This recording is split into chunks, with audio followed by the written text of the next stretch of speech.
There are some special typefaces that are important to mention. Script typefaces are just that. They look like cursive script. They're elegant and tasteful. In many script typefaces, the letters blend into each other just like they would if they were handwritten. Script typefaces give your text a hand-lettered look. They are best for formal documents of all kinds, especially invitations to things like weddings. Anytime you need a really ornate typeface, they can be used as an alternative to outright calligraphy. Here are some examples of script typefaces. Pause here to do a skills challenge. Open the graphics program you most commonly use and find where in that program that you select fonts. See how many script fonts you can identify in the list from the way they look. Then unpause to go to the next slide. Decorative typefaces are just that, decorative. They're not meant primarily to convey information to the reader like normal text. They're meant to give an overall eye-catching look to your document or graphic. Anything goes with these typefaces. There are many different options. Some of them are very wild and unique in appearance.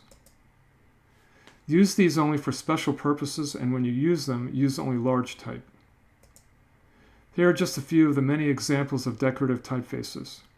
Word art is a special case in that it generates special effects for the text dynamically. It's not a fixed typeface. Word art is built into some Microsoft products. Pause here to do a skills challenge. Open the graphics program you most commonly use and find where in that program you select fonts. See how many decorative fonts you can identify in the list from the way they look. Then unpause to go to the next slide. Dingbats are non-text symbols, icons, and drawings that have a variety of design purposes in desktop publishing layouts. They're convenient for desktop publishers in that they can be flexibly manipulated as text characters rather than graphic objects. Most dingbats are pictographic in nature, though many of them do not represent any particular picture. They can be very abstract.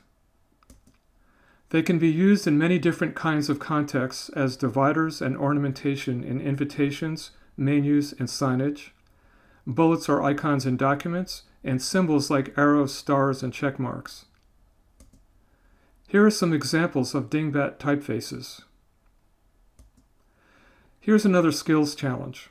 Open the graphics program you most commonly use and find where in that program you select fonts. See what dingbat fonts you have in your system and any particular themes they may have. Then go to the next video.